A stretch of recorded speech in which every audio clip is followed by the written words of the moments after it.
आलोक जी, ये विषय बड़ा महत्वपूर्ण विषय है और इसके 4 एंगल से विश्लेषण करना ज़रूरी है, तब इसका संतुलित एक पक्ष आ पाएगा। न्यायिक व्यवस्था एक पक्ष है, प्रोसिक्यूशन एक पक्ष है, विक्टिम या जो एक्यूज़्ड है, वो एक पक्ष है और आम जनता का एक पक्ष है। और जो लोग बोल रहे हैं कि इसको ज़मानत मिलने में विलंब हुआ, तो अगर मैं न्यायिक दृष्टि से बोलूँ एक लाइन में, तो अगर कोई आम आदमी ऐसा एक्यूज़्ड होता और जिसके पीछे प्रोसिक्यूशन ने जो थ्योरी बनाई है, कम से कम 2 महीने, थोड़ा और ज़्यादा जाने पे 3 महीने और 6 महीने तक उसको ज़मानत नहीं मिलती। तो अगर ये लोग जो बोल रहे हैं कि उसको ज़मानत मिलने में विलंब हुआ, तो देश में हज़ारों ऐसे लोग हैं। मैं अभी 1 महीने पहले एक ज़मानत का मामला दिल्ली हाई कोर्ट में आर्ग्यू कर रहा था। उस मैटर में कंपाउंडिंग ऑफेंस था और कंपाउंडिंग ऑफेंस के बाद ट्रायल कोर्ट से, सेशंस कोर्ट से, हाई कोर्ट से कहीं ज़मानत नहीं मिली और आखिरी में जब हाई कोर्ट में आया तो उन्होंने 15 दिन बाद की डेट दे दी, जबकि जवाब था। और उसके बाद 60 दिन जो 2 महीने का टाइम होता है, तो डिफ़ॉल्ट बेल होती है। तो 60 दिन बाद उस आदमी को डिफ़ॉल्ट बेल मिली, जिसके 4 महीने की लड़की भी थी। वो आदमी भी गलत था, वो आदमी अपराधी रहा होगा, लेकिन कानून के तहत कंपाउंडिंग वाले ऑफेंसेस में बेल का प्रावधान है। तो एनडीपीएस में जो इनके खिलाफ आरोप बनाए गए, अब वहां पे देखते हैं कि 3 मोड़ कैसे आते हैं। पहला मोड़, जिस दिन पहले दिन अरेस्ट किया गया, तो पूरे जहाज की जांच नहीं की गई, सारे लोगों को डिटेन नहीं किया गया, सिलेक्टिवली 8 लोगों को किया गया। और जब रिमांड आई, तो रिमांड में सारे लोगों को पेश नहीं किया गया, सिर्फ 3 लोगों को किया गया, 5 लोगों को नहीं किया गया, संडे के दिन शाम को किया गया। अगले दिन प्रोसिक्यूशन बोलता है कि साहब 2 दिन की हमारी रिमांड काफी है, लेकिन उसके बाद अगले दिन से ट्विस्ट आता है और एक ऐसा वाकया लगता है जैसे कि ये एक अंतरराष्ट्रीय ड्रग गिरोह का हिस्सा है। ना आप जानते हैं, ना मैं जानता हूं कि सत्य क्या है। प्रश्न इस बात का है, अब यहां से सवाल खड़े होते हैं पूरे प्रोसिक्यूशन पर कि अगर वो अंतरराष्ट्रीय ड्रग रैकेट का हिस्सा था, तो क्रूज पार्टी में जाने का इंतजार क्यों किया गया? क्योंकि क्रूज पार्टी में तो कंजम्पशन के लिए जा रहा था वो, क्योंकि उसके पास तो ड्रग्स थी भी नहीं। तो अगर वो अंतरराष्ट्रीय, क्योंकि अंतरराष्ट्रीय जो गिरोह का हिस्सा बनाया गया, उसके व्हाट्सएप चैट के बेसिस पे बनाया गया, वो कितनी सही है कितनी गलत है वो तो बाद में पता चलेगा। लेकिन जो प्रोसिक्यूशन ने अपनी थ्योरी समय समय पर बदली, यह एक सवालिया निशान खड़ा करता है कि प्रोसिक्यूशन अगर किसी व्यक्ति के खिलाफ जुट जाए और उसका फिर न्यायिक व्यवस्था में, क्योंकि जज जो होते हैं वो एफआईआर पढ़ते हैं, प्रोसिक्यूशन का केस पढ़ते हैं और सामान्यतः वो जमानत नहीं देते हैं, जबकि सुप्रीम कोर्ट के नियम के अनुसार जेल अपवाद है और बेल नियम है। लेकिन उल्टा होता है और यहां पर इनको कहीं ना कहीं से वीआईपी का लाभ मिला है। इनकी जमानत पर रोज सुनवाई हुई, जवाब आया और ऑर्डर कल आएगा, लेकिन जमानत का ऑपरेटिव पोर्शन आज आएगा। ये प्रोसिक्यूशन और न्यायिक व्यवस्था की बात है। अब अगर हम एक्यूज्ड पॉइंट ऑफ व्यू से बोलें, तो जमानत नहीं मिलती है अगर वो विटनेस को प्रभावित कर सकता है, और इनके छूटने के पहले 2 विटनेस प्रभावित हो गए। वो किसने किए? नवाब मलिक ने किए, इनके इशारे पे किए गए कि इनके इशारे पे नहीं किए गए। लेकिन ये स्पष्ट है कि इस केस में इनके बचाने के लिए विटनेस को एक महाराष्ट्र सरकार के एक मंत्री सामने आकर के रोज प्रेस कॉन्फ्रेंस करते हैं। और अगर कानून के लिहाज से देखें तो किसी भी सरकारी अधिकारी के काम में बाधा डालना एक अपराध है, और उन्होंने स्पष्ट तौर पे किया। उन्होंने ऑफिसर की पर्सनल इंफॉर्मेशन को लीक किया, उसकी प्राइवेसी को इन्वेट किया, उसके ऊपर जाति और धर्म के नाम पर अटैक किए। तो ये कितना आसान है कि जब एक सरकारी मंत्री एक सरकारी अधिकारी के खिलाफ एक अभियान चालू कर देते हैं, अगर उनको इतनी सारी जानकारियां थी तो उन्होंने इन प्रश्नों को पहले क्यों नहीं उठाया? निश्चित तौर पे वो इस मामले को वो करने के लिए थे। अब आम जनता के लिहाज से देखें तो महाराष्ट्र में इसके पहले परमवीर सिंह वाला मामला हुआ, इंटोलिया वाला मामला, उसमें बड़ी बड़ी छापे हुए, सारी चीजें हुए। आज वो फरार हो गए और उसमें कहां कौन कितने एक्यूज कहां है सब पता नहीं है। तो इस मामले में भी आगे चल करके हो सकता है कि सारे बड़े बड़े जो दावे थे, बड़े बड़े अपराधी थे, वो आपस में गठजोड़ करके चीजों को खत्म कर लें और उसके बाद कुछ लोगों को बलि का बकरा बना दिया जाए। तो अगर इतना बड़ा रैकेट था, इतना बड़ा गिरोह था, और उससे ये भी सवाल खड़े होते हैं कि एनसीबी ने पिछले कुछ सालों में बड़े बड़े जो बॉलीवुड के एक्ट्रेस को उन्होंने बुला करके जांच किया और मीडिया ट्रायल किया, और अगर वो लोग अपराधी नहीं थे तो क्या उनकी उनकी प्राइवेसी पे, उनकी डिग्निटी पे, उनके उन्होंने रिस्पेक्ट को उन्होंने अटैक नहीं किया? क्या उनको कंपनसेशन का हक नहीं है? क्या डिफेम उनको नहीं किया गया?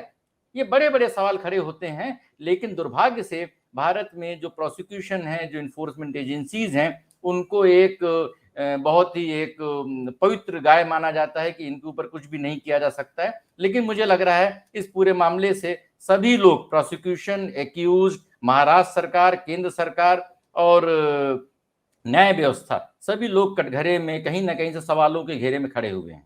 पहले विराग जी, मैं एक सवाल पूछना चाहता हूं आपसे, वो समझना जरा ज्यादा जरूरी है। ये जो ऑर्डर रिजर्व करने की का जो प्रक्रिया है कि ऑर्डर रिजर्व कर दिया जाता है, ये इसके पीछे क्या तर्क और क्या लॉजिक होता है? किन मामलों में ऑर्डर रिजर्व होना चाहिए और कितने समय तक हो सकता है? क्योंकि एक केंद्रीय मंत्री हैं जो अभी हाल में विवाद में आए हैं, उनके बारे में बताया गया कि 2018 में एक ऑर्डर हुआ है, फैसला हुआ है, 302 का केस है, हत्या का केस है, और वो 2018 से आज तक वो फैसला रिजर्व चल रहा है। इस मामले, जमानत के मामले में भी कहा गया कि जमानत न देने का फैसला 4 दिन रिजर्व रखने का क्या तुक था? नहीं, देखिए, इसके दो पहलू हैं। ये ऑर्डर रिजर्व नहीं है, ये बेसिकली एक बड़े ऑर्डर जब देने होते हैं तो ऑपरेटिव पोर्शन दे देते हैं और जो ऑर्डर है वो अगले दिन प्रोनाउंस करते हैं। तो टेक्निकली ये ऑर्डर रिजर्व होने के बावजूद भी रिजर्व नहीं है। इसके बारे में सुप्रीम कोर्ट के फैसले हैं नहीं, और हाई कोर्ट ये के तो फैसले आज हैं। वाला है। ये तो आज वाली बात है कि आज तो ऑपरेटिव पोर्शन आ गया, लेकिन जिस दिन लेकिन मैं इसमें उन्होंने भी आपको दोनों बातें बताता हूँ, दोनों कानूनी हाँ, पक्ष भी बताता हूँ, व्यवहारिक पक्ष भी बताता हूँ। कानूनी जी, पक्ष ये है कि सुप्रीम कोर्ट को फैसला है कि सामान्य तौर पर 3 महीने से ज्यादा ऑर्डर रिजर्व नहीं होना चाहिए।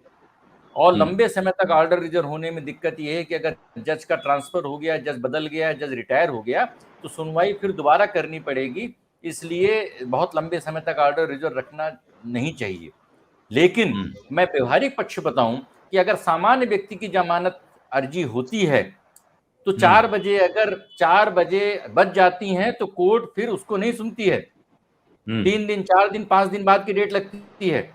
हुँ, अगर सामान्य व्यक्ति की जमानत याचिका होती है, अभी सुप्रीम कोर्ट ने इस बारे में चिंता व्यक्त की इलाहाबाद हाई कोर्ट में, जहां पर जमानत अर्जियों पे महीनों सुनवाई नहीं होती है।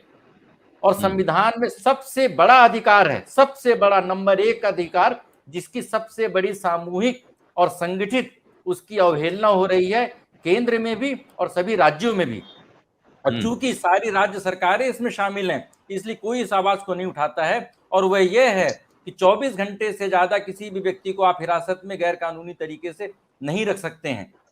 लेकिन हुँ, मैकेनिकल तरीके से जब रिमांड एप्लीकेशन दे दी जाती है तो महीनों तक लोगों को हिरासत में रखे जाता है और उसके बाद लोग छूट जाते हैं। लेकिन जो अरेस्ट है, ये प्रोसेस है, ये अपने आप में पनिशमेंट हो जाता है। हुँ, तो इलाहाबाद हाई कोर्ट में महीनों जमानत की याचिका पर सुनवाई ही नहीं होती, लिस्टिंग ही नहीं होती। तो वो जो अनुच्छेद 22 का अधिकार है कहां गया? आप जब आप कहीं पर रात में 8 बजे सुनवाई कर रहे हैं, या आज आपने ऑर्डर दिया, उसको ऑपरेटिव पोर्शन देकर रिलीज कर दिया और ऑर्डर 2 दिन बाद देंगे। लेकिन दूसरी जगहों पे आम जनता के मामलों पे जमानत याचिका की लिस्टिंग ही नहीं होती। और जब लिस्टिंग होती हुँ, है तो जो प्रोसिक्यूशन होता है वो बोलता है मुझे जवाब देने के लिए समय चाहिए।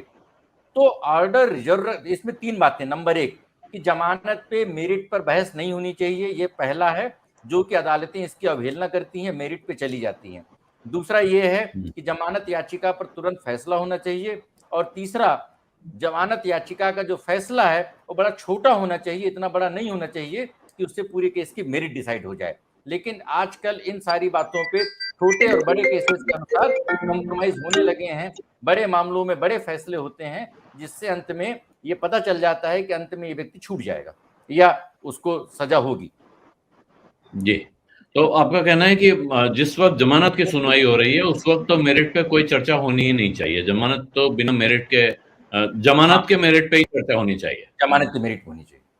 जी। और अगर, क्योंकि अगर अगर तो मुख्य केस की मेरिट पे जा रहे हैं, उसकी एक अलग हाँ, प्रक्रिया है सेक्शन 482 में, कि आप जाकर के, हुँ, अगर आपको लगता है कि मुख्य केस में मेरिट नहीं है, तो आप एक हुँ, नई पिटीशन फाइल करिए और बोलिए कि जो एफआईआर, ये जो केस है, इसको रद्द किया जाए। लेकिन उसके जाने जी, की बजाय लोग जमानत वाले मैटर पे ही मेरिट पे डिसीजन लेने लगे हैं और देने लगे हैं, जो एक गलत परंपरा है। और आपका जो मुख्य सवाल है कि जी, ऑर्डर रिजर्व लंबे समय तक रखना न्यायिक दृष्टि से गलत है।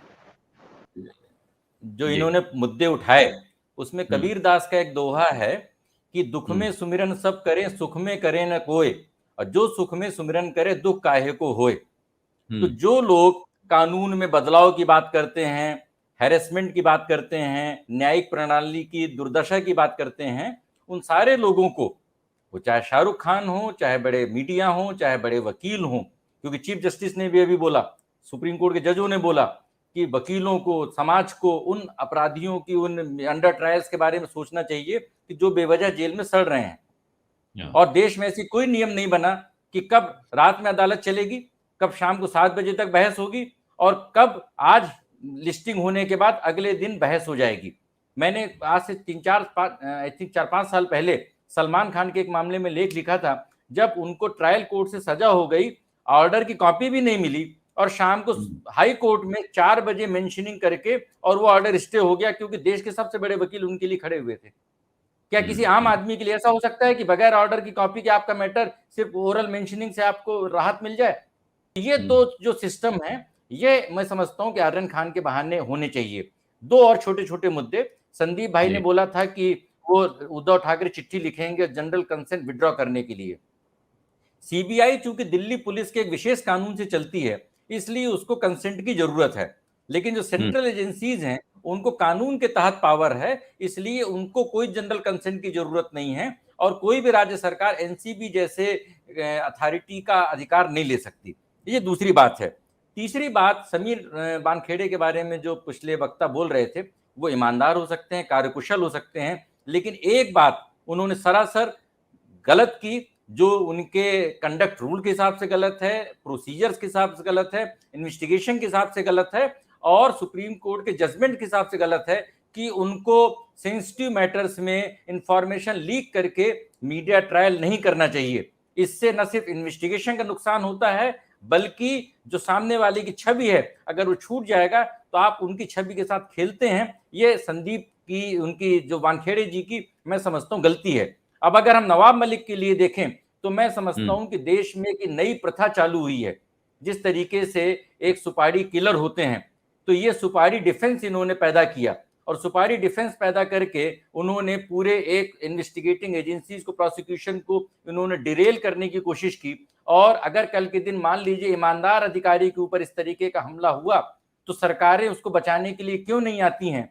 और राज्य सरकार का एक मंत्री अपने व्यक्तिगत साधनों से व्यक्तिगत सूचनाएं एकत्रित करके सोशल मीडिया में इंफॉर्मेशन, भले ही सही है गलत है, लेकिन उन्हें कानून की प्रक्रिया का पालन करना चाहिए। सोशल मीडिया के माध्यम से जो उन्होंने डिफेमेशन कैंपेन किया है, यह उनकी जो मंत्री पद का दुरुपयोग है और जो सरकारी एजेंसी के काम में हस्तक्षेप है, और इसमें तुरंत लगाम लगाना चाहिए, वरना कल के दिन कोई भी अधिकारी काम नहीं कर पाएगा। सत्य हिंदी का ऐप डाउनलोड करें गूगल प्ले स्टोर पर।